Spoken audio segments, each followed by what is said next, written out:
Are we all ready yet for one of the questioners?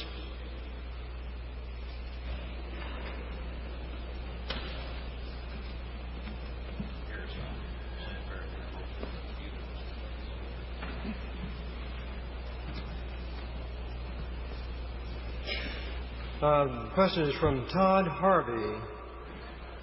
If he would like to come up while I read the question, or if not, you can stay seated.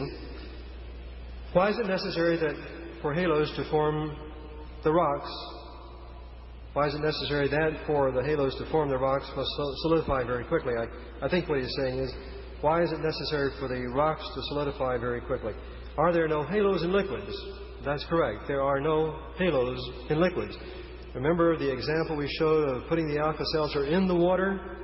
As soon as the bubbles disappear, there's no record of them. In order for you to retain a record of the bubbles in the water, you would have to freeze it instantly into a solid.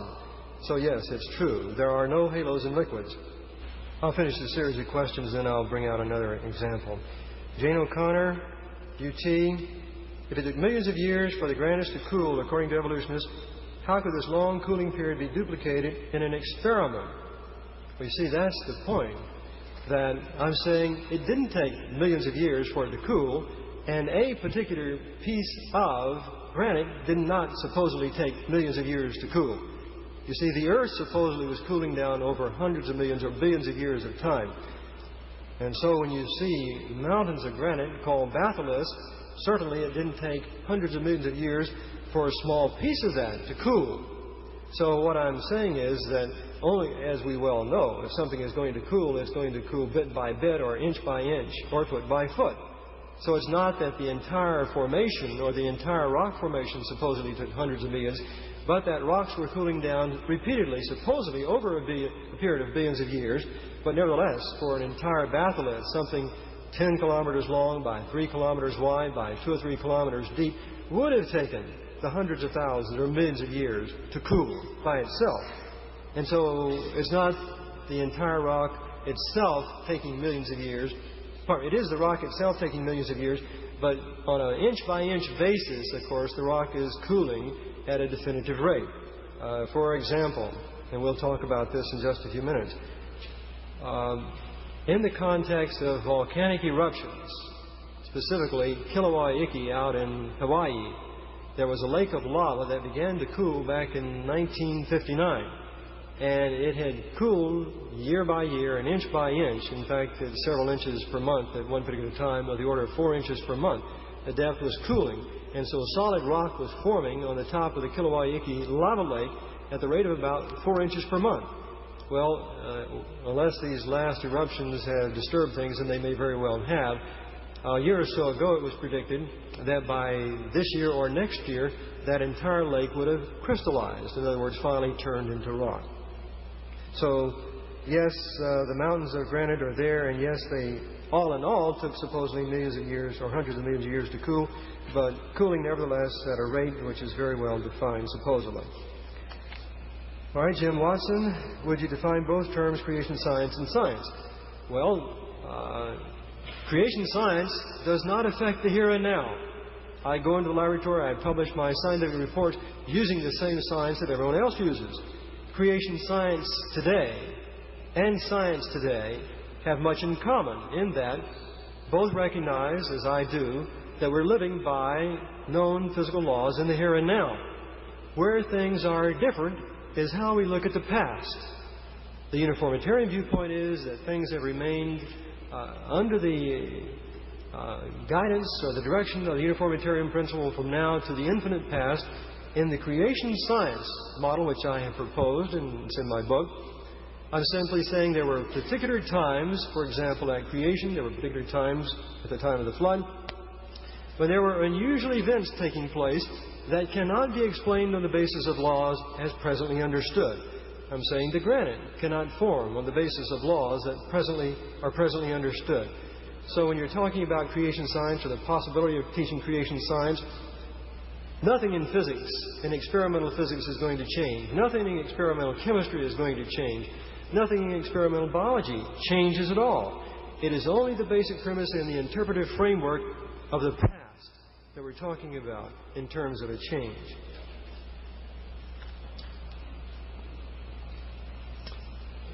And it says, also, why do the three proofs offered on the front of this flyer make creation science science? Well, if you've listened very carefully tonight, I have never used the word proof. I've never used the word proof. I do not claim to have proof of creation. What I do think, and what I do claim to have, is evidence for creation, number one, and I also have a falsification test by which we should be able to determine whether the evolutionary scenario or the creation science model is based on correct principles. Don Raby, I was requested by Richard Wakefield to seek your response. Do you think, and by the way, Richard Wakefield was the gentleman who was mentioned in this letter, do you think sedimentary rocks were created on the first day? Well, it's very clearly stated in my book. The rocks such as are in the Grand Canyon, I very clearly relate to the period of the Genesis flood. These are rocks that have fossils in them. But I'll also state very clearly in my book that there were, undoubtedly, in my opinion, sedimentary rocks formed on day one of creation week.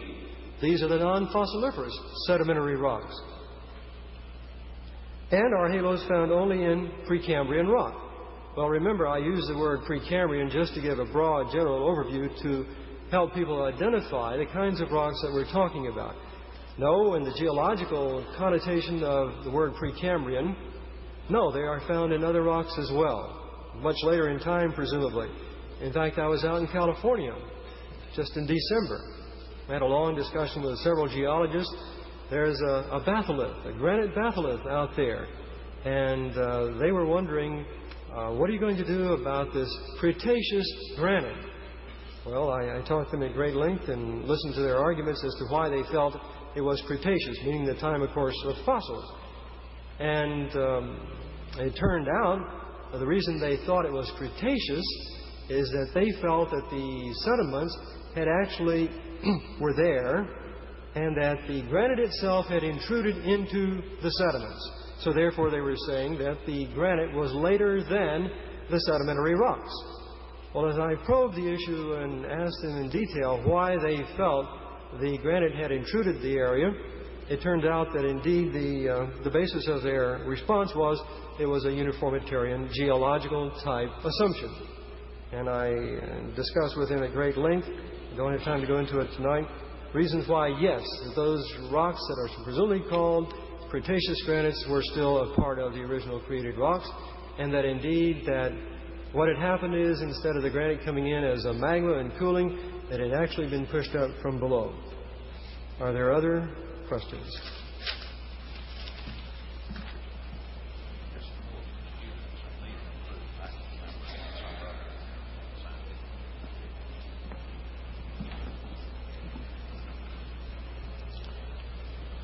Peter Hansen, graduate student.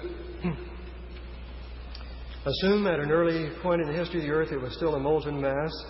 2, at this point all radioactive nuclides which are beginning of decay chains such as uranium-238 were present.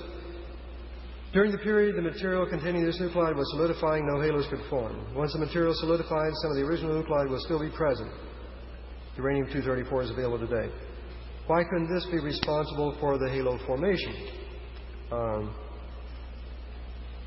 Well, I'll have to, if I understand what is being said here correctly, the question that is being asked is part of something we dealt with earlier, and that is, you see, we have a decay chain, and the question is being asked here. It says, during the period containing this nuclide was solidifying, no halos could form. Once the material solidified, some of the original nuclide will still be present. Why couldn't this be responsible for halo formations? Well, it is. Uranium-238 in the rock today has formed uranium halos. Now, the difference in the conventional evolutionary view and the creation model view is the following. The conventional evolutionary view is that uranium halos formed during this long period of cooling as the rocks cooled around the uranium centers. and so therefore the uranium halos today are the result of a long period of production. The view of the creation model, which I have proposed, is that there were accelerated periods of radioactive decay. And so when the rock did form, did crystallize, was created, that the uranium-238, the uranium-234, the thorium-230, and so forth decayed and indeed produced the uranium halos which we see in the rocks. In other words, uranium halos do appear in the rocks. So in answer to the question, why couldn't uranium halos appear in the rocks? It is true that uranium halos do appear there. And then he says, a very interesting presentation. Thank you. Dan Berube, student, junior political science. Why does the presence